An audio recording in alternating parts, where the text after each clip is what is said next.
The president has a lot on his plate right now, also addressing inflation today, and you are seeing it every time you go to the gas station. The national average. Just the gas station? The grocery store, book a trip. It doesn't matter. Yes, you're seeing it everywhere. But gas right there on your screen, $4.65 a gallon. And who's counting? Well, everybody is, because every penny matters. If you live in California, it's even worse, $6.17.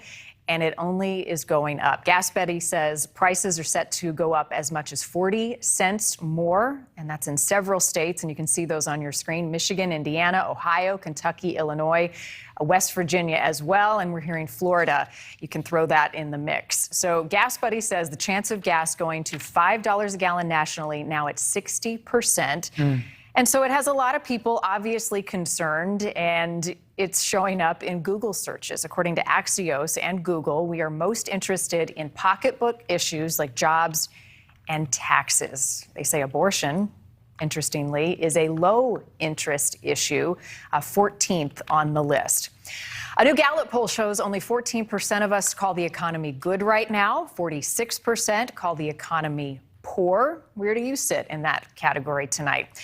This is why President Biden met today with the White House head of the Federal Reserve, Jerome Powell. These meetings do not happen very often, so it got everyone's attention today. Bloomberg describing the meeting this way: Biden, in rare Powell meeting, seeks to deflect inflation blame. I want to bring in Dan O'Donnell now to talk more about this. Economic anxiety, Dan, is cyclical. I guess the question tonight is this season any different? Well, yes. I mean, if it's cyclical, this is a pretty long cycle. We haven't seen inflation this high in 40 years. We haven't seen gas prices this high ever. I understand that people are concerned when they see prices going up, and that concern ebbs a bit when the news gets a bit better and people are going back to work and the stock market is better. So I understand the cyclical nature of this. This is different. This is something that we haven't experienced in a lot of our lifetimes. Inflation at 8.3%, with many staples much, much higher than that. This is really cutting into people's pocketbooks. Yeah. They call it pocketbook issues for a reason, because this is what people care about. When you can't afford the basics in life, obviously you're going to be very concerned. Dan, does it really matter what the percentages are? Because you've got the White House talking about how great it is because unemployment, it's at a low percentage, and job growth is at a record high, and on and on and on.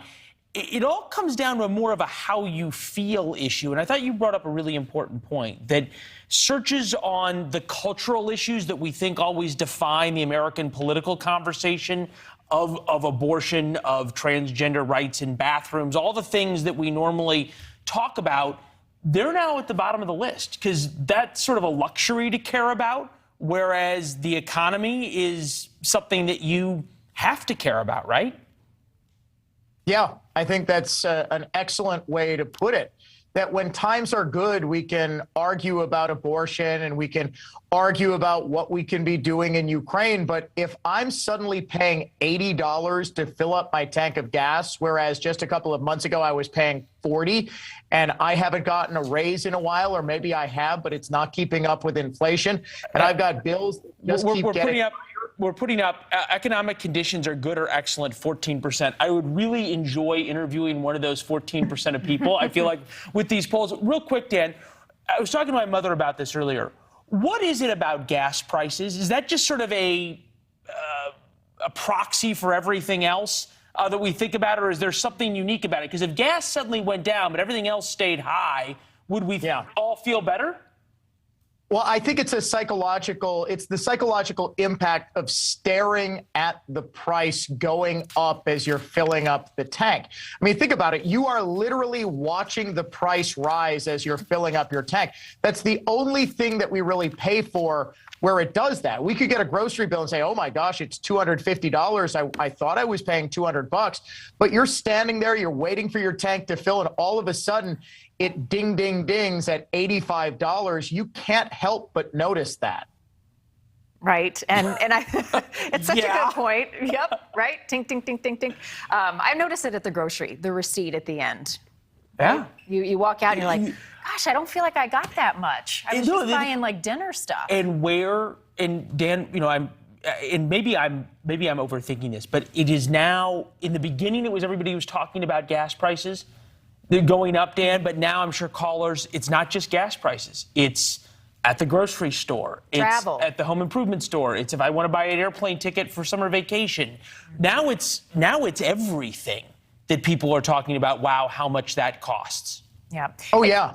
And you wonder, Dan, absolutely. we're about out of time. In fact, we're probably out of time, but I'm going to ask it anyways. Did the president miss an opportunity to explain why inflation is so high right now? I mean, we're so far down the road. Is it too little, too late? Yes, I think so. And what Axios was reporting, I think, is accurate, that he's looking to blame the Federal Reserve because he understands that his political party is set to take a beating this November because the overwhelming majority of people are blaming Biden's policies and Democrat policies, where he's trying to shift the blame onto the Fed. And before, he was trying to shift it onto Putin. It was Putin's price hike, Putin's price hike. Now it seems that this is yet another attempt at political cover by trying to blame Jerome Powell. Maybe he'll call it Powell's price hike. It's a little longer of a hashtag. Takes up, 2 or 3 more characters. Although, Dan, thank you very much. Mama Vitter just weighed in. Totally agree. When tank is full, yikes! Exclamation point. Yep. No, Dan brings up a good point. When you actually see the pennies adding up, right? It's the opposite of a slot machine, right? You don't want to see that. Thank you, Dan. Thanks for watching. Click the red subscribe button below so you can get more of NewsNation's fact-driven, unbiased coverage.